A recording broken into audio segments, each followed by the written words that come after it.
Me llamo Sophia Reynolds. Tengo 29 años y hasta el verano pasado, todo empezó a desmoronarse. Trabajaba como asesora financiera en un banco en Charlotte, Carolina del Norte. La gente confiaba en mí para planear su retiro, tomar decisiones de hipoteca y manejar ese tipo de dinero que define una vida entera. Era buena ayudando a desconocidos a proteger lo que era suyo. Lo que nunca imaginé es que algún día tendría que hacer lo mismo con mi propia familia. La llamada duró menos de 2 minutos antes de que mi papá dijera que tenía que colgar. Y si hubiera terminado como debía, esta historia habría sido completamente distinta. Pero no fue así. Todavía tenía el teléfono en la mano cuando escuché su voz otra vez, más lejos, como si ya no estuviera hablando conmigo, sino con alguien más. Esta vez sonaba frío, descuidado, con una dureza que nunca le había escuchado tan claramente. Y entonces llegó la frase que lo cambió todo. Me llamó una carga. No su hija. No alguien a quien quisiera. Una carga. Me quedé en la cocina de la casa que me dejó mi abuela, la misma que yo había pagado para mantener, la misma que abrí para mis padres porque todavía quería creer que el amor se podía ganar con paciencia, dinero y lealtad. Mientras ellos estaban en Europa, gastando como nunca antes en su vida, yo me quedaba aquí resolviendo cuentas, papeles y todos esos problemas silenciosos que siempre terminaban cayendo sobre mí. Y en un solo momento de descuido, entendí que las sonrisas, la culpa, la obligación familiar, todo había sido parte de algo mucho más oscuro. No grité. No devolví la llamada. No los advertí. Me quedé en completo silencio. Y cuando regresaron de Europa, sonrientes, arrastrando sus maletas hasta la puerta principal, la llave ya no encajaba. La casa estaba vacía. Y lo único que dejé atrás fue una nota. Después de escuchar a mi padre decir esa palabra, no colgué de inmediato. Ojalá pudiera decir que terminé la llamada con dignidad, pero no fue así. Me quedé ahí, en la cocina de la casa de mi abuela, con una mano apretando la barra de la encimera tan fuerte que me dolían los dedos, escuchando a mis papás hablar como si yo no fuera su hija. Como si fuera una inversión que simplemente no había rendido lo suficiente. Mi mamá fue la primera en reír. Fue una risa suave, casi distraída, como si el tema le diera igual. Y luego mi papá dijo que la casa debió haber sido de ellos desde un principio, porque los padres iban antes que los hijos. Que a mí me habían dado todo, como si eso fuera cierto. Hubiera sido casi gracioso, si no hubiera sido tan cruel. Porque la realidad era otra. Yo había trabajado desde los 16, conseguido becas, construido mi propia carrera y pagado cada gasto relacionado con esa casa después de que mi abuela falleció. Pero ellos hablaban de mí como si fuera un punto débil en un contrato. Mi mamá dijo que yo todavía buscaba su aprobación, y que por eso sería fácil presionarme cuando regresaran. Mi papá agregó que ya había tomado decisiones contando con que la casa eventualmente sería de ellos. Y entonces dijo algo que dejó el aire completamente helado. Que había adquirido deudas desde antes, porque cuando yo por fin agregara sus nombres al título de la propiedad, ellos quedarían asegurados de por vida. Lo dijo con una seguridad absoluta, como si no fuera una fantasía, como si mi futuro ya hubiera sido repartido sin que yo tuviera voz. Ahí entendí que no se trataba solo de sentirse con derecho. Era un plan. Un plan que llevaba años en marcha. Terminé la llamada, pero me quedé repitiendo cada palabra en mi cabeza. Después me senté en silencio. Miré alrededor de la cocina y de pronto vi cosas que había ignorado durante 2 años. Las láminas enmarcadas de mi mamá habían reemplazado el arte que yo había elegido. El sillón de piel de mi papá, de alguna manera, se había convertido en el centro de la sala. Sus costumbres, sus voces, sus opiniones, poco a poco habían ido empujándome hacia las orillas de mi propia casa, hasta que ya ni lo noté. Cuando mi abuela Rose me dejó esa casa en Charlotte, lo hizo porque sabía lo que significaba para mí tener algo que nadie me pudiera quitar. Todavía recuerdo al abogado leyendo el testamento, y a mis papás sonriendo demasiado rápido, fingiendo apoyo antes de que se les notara la decepción en los ojos. En ese momento dijeron todas las palabras correctas. Me dijeron que yo me lo merecía. Que mi abuela sabía que yo iba a hacerme cargo. Y unos meses después, lo dijeron como si fuera lo más lógico del mundo, que mis papás se iban a quedar en la casa temporalmente, para ahorrar dinero y estar en familia. Lo temporal nunca se habló de verdad. Simplemente se quedó así. Yo pagaba los impuestos, el seguro, el mantenimiento y casi toda la despensa. Ellos aportaban opiniones, no ayuda. Le llamaban familia. Yo le llamaba amor, porque quería creer que eso era lo que estaba pasando. Hasta que ya no pude seguir fingiendo. Esa noche no lloré como pensé que lo haría. Sí dolía, pero debajo del dolor había otra cosa, más fría, más firme. Claridad. Abrí la laptop en la barra de la cocina y empecé a escribir una lista, legal, financiero, personal, plan de salida. Si mi papá pensaba que mi silencio era debilidad, estaba a punto de aprender cómo suena el silencio cuando deja de pedir permiso. La primera persona a la que llamé al día siguiente fue una abogada llamada Andrea Cole, especialista en bienes raíces y herencias, con la que el banco ya había trabajado antes. No le conté la versión dramática. Le di hechos. Porque los hechos sostienen más que el dolor. La casa estaba únicamente a mi nombre. El título estaba limpio. El testamento de mi abuela era claro. Mis papás habían vivido ahí con mi permiso, sin pagar renta y sin ningún derecho de propiedad. Andrea me dijo exactamente lo que necesitaba escuchar. Legalmente, la casa era mía. Podía venderla. Ellos no podían detenerlo ni exigir nada del dinero. Me recomendó documentarlo todo y manejar sus cosas con cuidado. Pero el punto no cambiaba. Era mi propiedad. Escuchar eso de alguien sin ninguna carga emocional hizo algo importante dentro de mí, me quitó el peso de la culpa. Después de eso, contacté a Isen Brooks, un agente de bienes raíces en quien confiaba porque trabajaba ventas privadas para clientes que necesitaban discreción. Le dije que quería vender la casa rápido, en silencio y sin espectáculo. Nada de letreros, nada de puertas abiertas, nada de chismes. Me advirtió que tal vez tendría que aceptar un poco menos del precio máximo de mercado si quería velocidad, pero Charlotte seguía siendo un buen mercado y la casa era hermosa. Las estimaciones más recientes ponían la casa alrededor de $980,000, quizá un poco más con el comprador adecuado. Le dije a Isen que la velocidad importaba más que el ego. Ese mismo día empezó a contactar compradores ya preaprobados. Después de eso, me enfoqué en lo único que siempre había entendido mejor que nadie, el dinero. Abrí cuentas nuevas en otro banco en Raleigh, moví mis fondos líquidos, cambié todas mis contraseñas, congelé mi crédito, aseguré mis documentos y redirigí mi correspondencia. No era paranoia. Era sentido común. Mi papá había pasado años actuando como si el acceso fuera lo mismo que la propiedad. Yo ya no iba a dejar puertas abiertas. Encontré un departamento amueblado de renta temporal en Raleigh, lo suficientemente cerca para empezar de nuevo, pero lo bastante lejos para poder respirar. Compré un teléfono nuevo, configuré un correo privado y empecé a mover, en silencio, las piezas de mi vida fuera de esa casa antes de que alguien se diera cuenta. De día trabajaba con normalidad. De noche empacaba. Cada cajón que abría se sentía como una excavación. Había pedazos de mi abuela por todas partes, escondidos entre el daño que habían dejado mis padres y las concesiones que yo había hecho para mantener la paz. Recetas escritas a mano, un guante de jardinería con tierra aún atrapada en las costuras, un sobreviejo donde ella había anotado que me llamara después de un examen en la universidad. Encontré una tarjeta que me dio en mi cumpleaños 26, el último antes de que muriera. Adentro decía, nunca confunda ser necesaria con ser amada. En su momento pensé que era una de esas frases bonitas de abuela que uno guarda y ya. Pero ahí, parada en esa casa, con la cinta adhesiva en la muñeca mientras empacaba, entendí que no era un consejo, era una advertencia. Isen llamó 5 días después y me dijo que había interés serio, una pareja joven que se mudaba desde Atlanta y una doctora con su familia desde Nashville. Los dos querían tratos discretos y los dos podían cerrar rápido.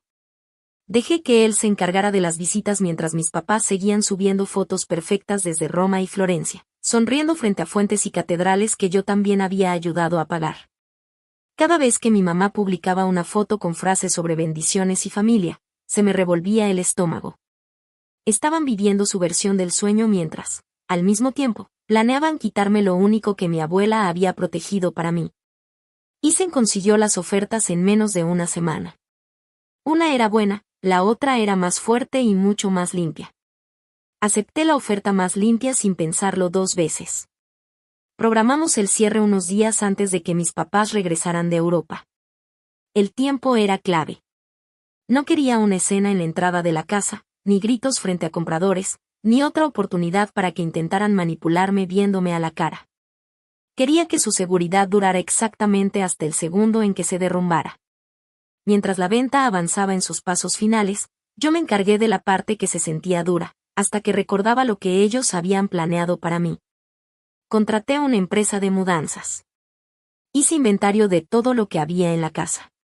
Separé mis cosas, las de mi abuela y las de mis papás con una precisión casi obsesiva. Renté una bodega de almacenamiento a su nombre y pagué 6 meses por adelantado. No era un intento de quedarme con nada. Era evitarles cualquier excusa para pintarme como inestable o injusta. Mientras más orden ponía, más tranquila me sentía. No porque me hubiera vuelto fría, sino porque había pasado toda mi vida preparándome para las reacciones de los demás. Por primera vez, me estaba preparando para mi propia libertad. El cierre fue un jueves por la mañana, brillante, de esos que deberían sentirse más importantes de lo que realmente se sienten. Llevaba un blazer azul marino, firmé cada página que me pusieron enfrente, respondí las preguntas del oficial de título y mantuve la voz firme incluso cuando leyeron la dirección en voz alta. En esa casa había vivido con mi abuela, luego sin ella, luego con 2 personas que poco a poco me enseñaron cómo se ve el amor cuando trae cuentas escondidas detrás. Para cuando se firmó el último documento, el dinero ya estaba en movimiento y la propiedad ya no era mía. Pensé que lo primero que iba a sentir era tristeza. Pero lo que sentí fue alivio. Un alivio tan profundo que casi me dio vergüenza reconocerlo. Isen me abrazó en el estacionamiento y me preguntó si estaba bien. Le dije la verdad, que lo estaría. Luego manejé directo a la casa para encontrarme con los mudanceros. Esa parte sí fue más pesada. No porque dudara de mi decisión, sino porque cada cuarto tenía una versión de mí que había intentado demasiado. El comedor donde organizaba cenas festivas, hacía todas las compras y aún así mis papás criticaban la comida. La entrada donde mi mamá le decía a un vecino que estaba orgullosa del hogar familiar, sin mencionar nunca que era mío. La recámara de arriba donde me había quedado despierta más noches de las que podía contar, preguntándome por qué nunca parecía ser suficiente con ser una buena hija. Supervisé la mudanza durante horas. Mis muebles, mi ropa, mis archivos de trabajo, mis cosas personales y todo lo que mi abuela me había dejado específicamente a mí, se cargó en un camión rumbo a Raleigh. Las cosas de mis papás, su ropa, documentos, cajas de fotos, muebles del cuarto, se fueron en otro camión directo a almacenamiento. No dejé nada dañado ni nada por error. Incluso pedí que todo fuera etiquetado con claridad, para que después no pudieran fingir confusión ni inventar excusas. Cuando ambos camiones se fueron, la casa se quedó extrañamente silenciosa, como si también estuviera conteniendo la respiración conmigo. Recorrí cada cuarto por última vez. Se veía más grande, más vacío, casi demasiado limpio. En la cocina me detuve frente a la isla donde había escuchado por primera vez a mi papá llamarme una carga. Y por fin me permití sentir todo lo que había estado empujando mientras planeaba. Sentí la humillación. Sentí la rabia. Sentí el golpe de entender que hay gente que solo ama lo que puede controlar. Después respiré hondo, metí la mano a mi bolsa y saqué la nota que había escrito la noche anterior. Hice varias versiones. Ninguna me convencía hasta que dejé de intentar sonar ingeniosa. Al final, escribí 2 palabras, con tinta negra y sin adornos. Bye. La dejé en medio de la barra de la cocina, donde no se pudiera ignorar. Cerré la puerta principal, dejé las llaves en el buzón y me subí al coche. Mientras me alejaba, miré la casa por el espejo retrovisor solo una vez. Mi abuela me había dejado algo más que una propiedad. Me había dado la oportunidad de elegirme a mí misma cuando llegara el momento. No lo entendí del todo hasta que entré a la carretera rumbo a Raleigh, sin intención de volver atrás. La primera noche en el departamento temporal fue irreal. Era pequeño, silencioso y completamente desconocido, pero todo ahí se sentía en paz. Nadie opinaba sobre lo que pedía de cenar. Nadie hacía preguntas invasivas sobre mis ahorros. Nadie me recordaba todo lo que habían sacrificado por mí. Dejé la maleta en una esquina, me senté al borde de la cama y esperé a que llegara la culpa. Pero no llegó. Lo que vino fue cansancio. Ese tipo de cansancio que aparece cuando por fin se afloja el modo supervivencia. Esa noche dormí más horas de las que había dormido en meses. Durante los siguientes 2 días ignoré cualquier impulso de revisar horarios de vuelos o rastrear cuando aterrizarían mis papás. Sabía que cuando llegara el momento, lo iba a saber. Gente como ellos no recibe las consecuencias en silencio. Y como era de esperarse, el domingo por la tarde, mi teléfono viejo empezó a iluminarse. Primero una llamada perdida de mi papá, luego otra, luego mi mamá, y después otra vez los dos insistiendo. Me quedé viendo la pantalla, imaginándolos en la entrada de la casa con sus maletas caras y sus caras de sorpresa, como si el mundo todavía tuviera que acomodarse a ellos. No contesté. 1 hora después empezaron los mensajes de voz. Primero mi papá sonaba molesto, como si yo estuviera exagerando. Luego enojado. Y después, genuinamente nervioso. Mi mamá pasó de fingir preocupación a acusarme de ser una hija cruel en menos de 10 minutos. Para la noche ya tenía 17 llamadas perdidas, 9 mensajes de voz y tantos textos que ni me molesté en abrir. Solo escuché uno completo. Era mi papá gritando que yo no tenía ningún derecho a hacerles eso. Y casi me dio risa. No tenía derecho, como si él no hubiera pasado semanas actuando como si tuviera derecho a mi casa, mi dinero y mi futuro. Puse el teléfono boca abajo sobre la mesa y me hice un té. Por primera vez en mi vida, todo su caos estaba ocurriendo en un lugar donde yo no tenía que estar dentro. A la mañana siguiente, los mensajes se volvieron más feos. Mi papá exigía mi dirección. Mi mamá decía que estaban humillados, varados, y que una hija decente no abandona a su familia. Y luego vinieron las amenazas, abogados, policía, demandas, exposición pública. Cada mensaje demostraba lo mismo, todavía creían que el miedo me iba a regresar a su lugar. No respondí nada. Cerca de las 10 de la mañana, me llamó mi gerente de sucursal. Su voz era cuidadosa. Me preguntó si había algo que debía saber. Mis papás habían ido al banco a buscarme. Mi papá dijo que yo había vendido ilegalmente la casa familiar y que le había robado su retiro. Levantó la voz en el lobby. Mi mamá lloró lo suficientemente fuerte como para que todos los clientes voltearan a verlos. Seguridad los sacó antes de que la situación escalara. Le pedí disculpas a mi gerente por el escándalo, y le expliqué con calma que la casa era mía, que la venta era completamente legal y que tenía documentación si el banco la necesitaba. Ella me dijo que me tomara el tiempo que necesitara y que no me preocupara por mi trabajo. Después de colgar, me quedé unos segundos en silencio. Y lo entendí con claridad. Mis papás habían intentado arrastrarme de vuelta a su historia amenazando mi trabajo, y lo único que lograron fue mostrarle a más gente exactamente quiénes eran. Para el tercer día, empezaron a buscarme otros familiares. Algunos realmente preocupados. Otros solo buscando chisme. Yo dije muy poco. A las personas de confianza les dejé claro que todo era legal, privado y que ya no era tema de discusión. Fui guardando capturas, guardé los mensajes de voz y le reenvié a Andrea las amenazas más agresivas. Ella me dijo que lo estaba haciendo todo bien. Y entonces, al cuarto día, me llegó un mensaje de un número desconocido. Tenemos que vernos cara a cara, como adultos. No necesitaba más de 2 líneas para saber que era mi papá, aunque todavía no lo confirmara. Me dijo que quería verme en una cafetería en el centro de Charlotte. Y que si yo me negaba, iban a seguir apareciendo en mi trabajo hasta que dejara de esconderme. Leí el mensaje 3 veces. Y entendí algo muy claro, él todavía creía que esto era un tema de control. Que si empujaba lo suficiente, yo iba a regresar al lugar de antes. Acepté. Pero bajo mis condiciones. Elegí un lugar lleno de gente, a media tarde, y llegué 15 minutos tarde a propósito. Cuando entré, los vi de inmediato. Mi papá, David Reynolds, se veía más viejo que hace un mes. No frágil, pero sí reducido, como si le hubieran quitado esa seguridad absoluta que siempre cargaba y solo le hubiera quedado la irritación.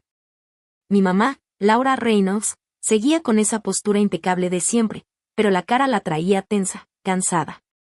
Por primera vez, no se veían como mis papás.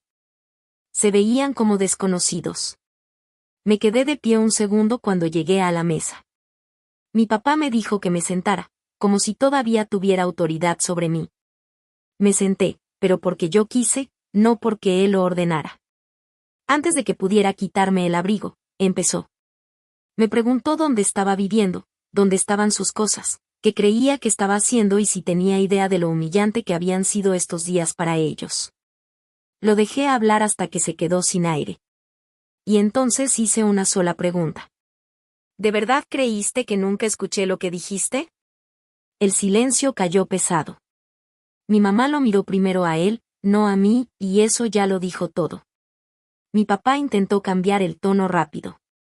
Dijo que lo que yo había escuchado estaba fuera de contexto.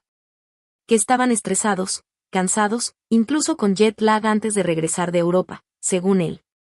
Mi mamá agregó que las familias siempre dicen cosas que no sienten. Los escuché sin parpadear. Luego puse el teléfono sobre la mesa y le di play. No necesitaba toda la conversación. Solo el fragmento importante. La voz de mi papá diciendo que yo era una carga. La voz de mi mamá diciendo que podían manipularme porque todavía buscaba su aprobación. La voz de mi papá diciendo que la casa eventualmente sería de ellos. El audio era bajo, pero en el silencio entre los tres, se sintió como un golpe seco. Mi mamá se puso pálida. A mi papá se le subió el color a la cara de una forma tan fuerte que pensé que se iba a levantar y salir. Dijo que grabarlos era una traición repugnante. Ahí fue cuando supe que ya no quedaba nada que rescatar. La gente que de verdad está arrepentida suena arrepentida. La gente que fue descubierta suena ofendida. Él se inclinó hacia adelante y dijo que los padres merecían apoyo después de todo lo que habían invertido en criar a un hijo. Y ahí estaba otra vez la verdad, dicha en público, sin filtro, sin posibilidad de esconderla. Le contesté que criar a un hijo no crea una deuda eterna.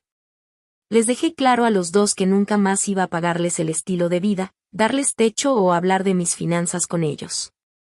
También les dije que sus cosas estaban en una bodega, pagada por 6 meses, y que eso era la última amabilidad logística que iban a recibir de mí. Mi mamá empezó a llorar, pero ya no me movió como antes. Había pasado demasiados años confundiendo lágrimas con inocencia. Mi papá dijo que no tenían un lugar adecuado a donde ir porque él había hecho planes basados en la idea de que la casa eventualmente sería suya. Lo dijo como si eso lo ayudara.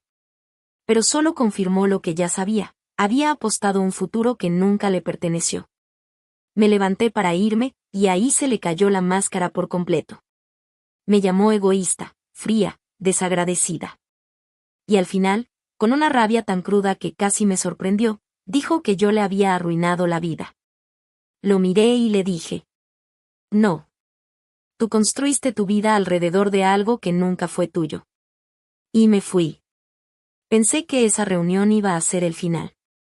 Me equivoqué. Las consecuencias rara vez llegan de golpe. Llegan en oleadas. Y para mi papá, cada una pegaba más fuerte que la anterior. Andrea envió una advertencia formal después de que él dejó otros 2 mensajes de voz amenazando con pelear la venta. Eso no lo detuvo de intentar, pero sí le quitó cualquier ilusión de que tenía base legal. 2 abogados lo rechazaron en cuanto revisaron el historial de la escritura y el testamento. La casa había sido mía. La venta era válida. El dinero era mío. Punto. Pero mientras su fantasía legal se desmoronaba, su realidad financiera empezó a alcanzarlo. Mi papá no solo había hablado de más en Europa, también había actuado. Me enteré por un primo que había pedido préstamos con todo lo que pudo tocar meses antes del viaje. Sacó un crédito personal, endeudó tarjetas, incluso refinanció su coche porque estaba convencido de que en cuestión de meses iba a controlar una propiedad de casi $1 millón. Gastó como alguien que ya estaba esperando el pago. Cuando el pago desapareció o la deuda se quedó.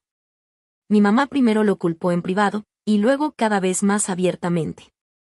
La versión que escuché después, por parte de algunos familiares, era que mi mamá no se había dado cuenta de cuánto había pedido prestado mi papá, aunque, la verdad, yo sospecho que sí sabía más de lo que decía.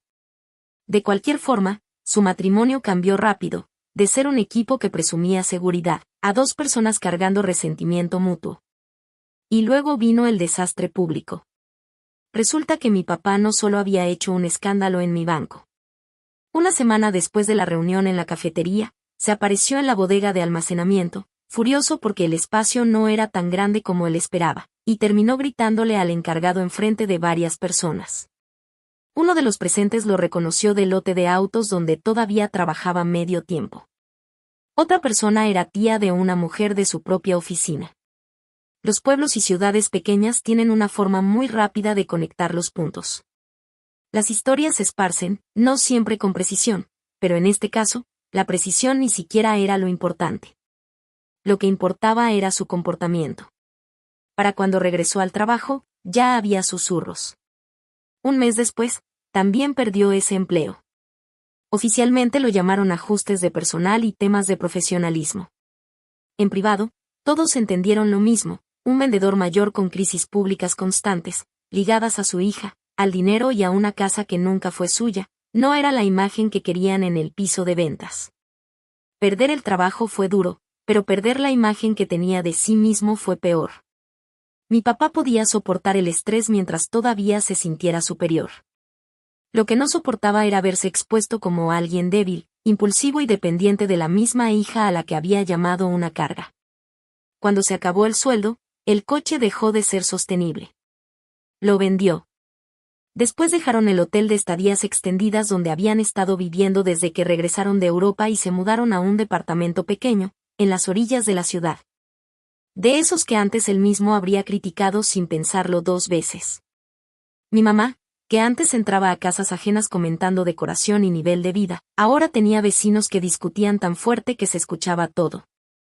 Sé esto porque una mujer de la antigua iglesia de mi abuela, a la que no veía desde hacía más de un año, me llamó un domingo solo para decirme, con un tono casi satisfecho, que había visto a mis papás cargando muebles baratos por una escalera estrecha. No le pedí más detalles. No hacía falta. El castigo de mi papá no fue solo perder la casa que creyó poder tomar.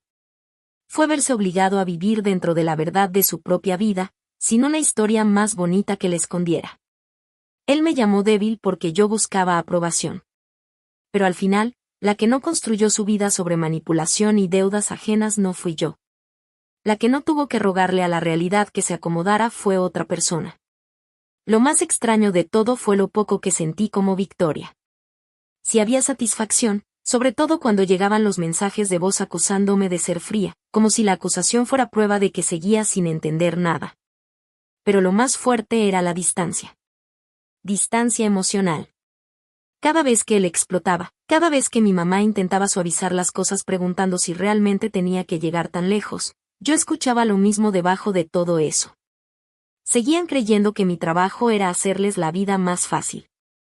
Y yo nunca respondía. El silencio había logrado más en un mes que años de explicaciones.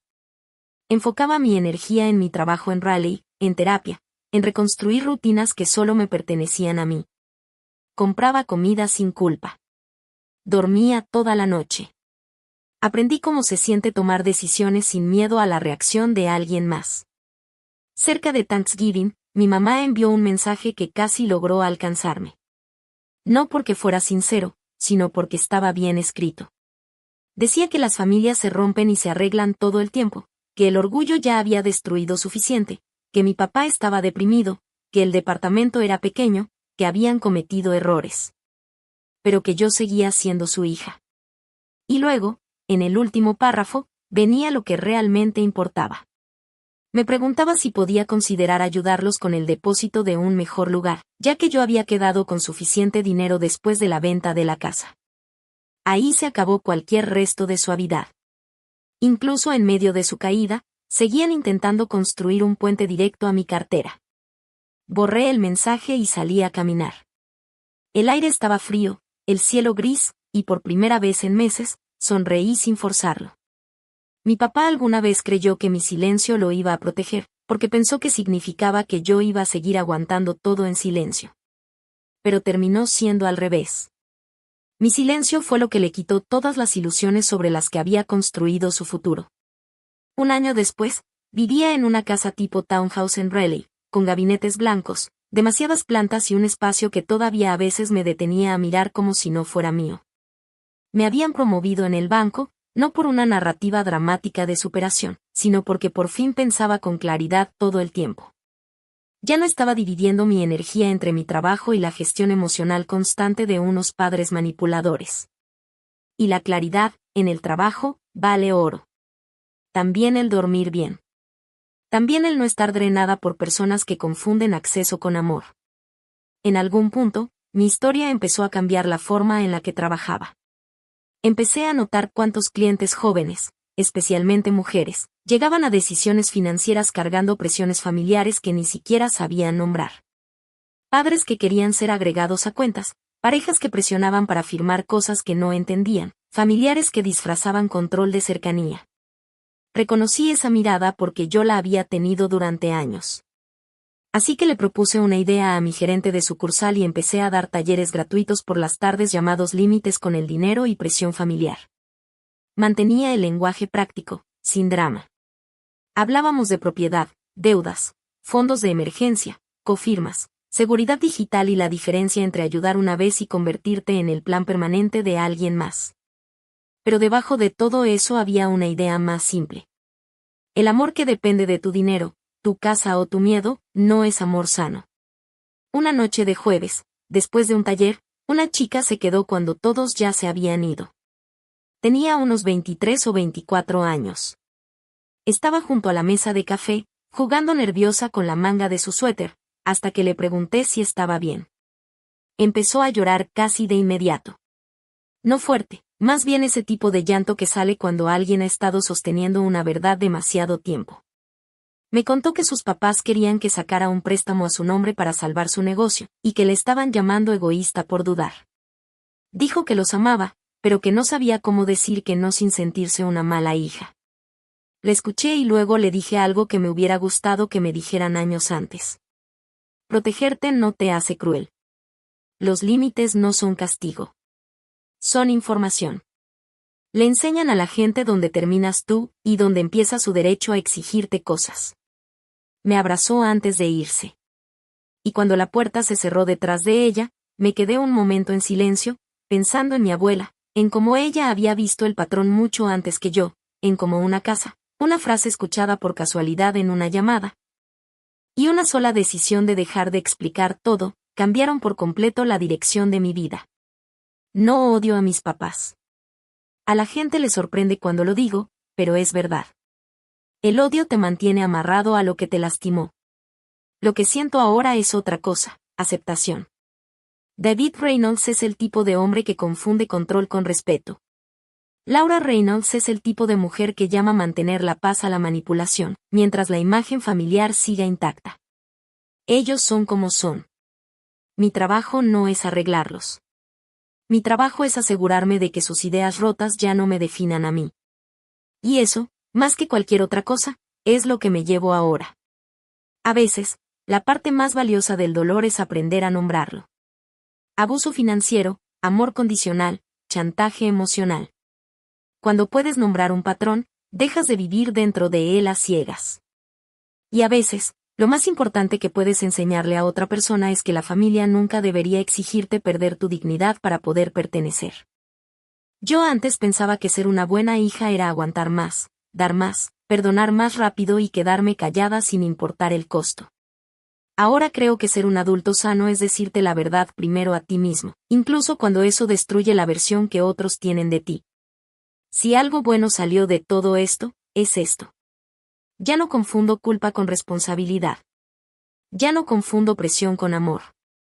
Y ya no creo que salvarte a ti mismo necesite permiso. Mi papá se equivocó en una cosa aquel día por teléfono. Yo nunca fui la carga. Yo era la que estaba cargando a todos los demás. El día que por fin solté ese peso, fue el día en que mi vida real empezó.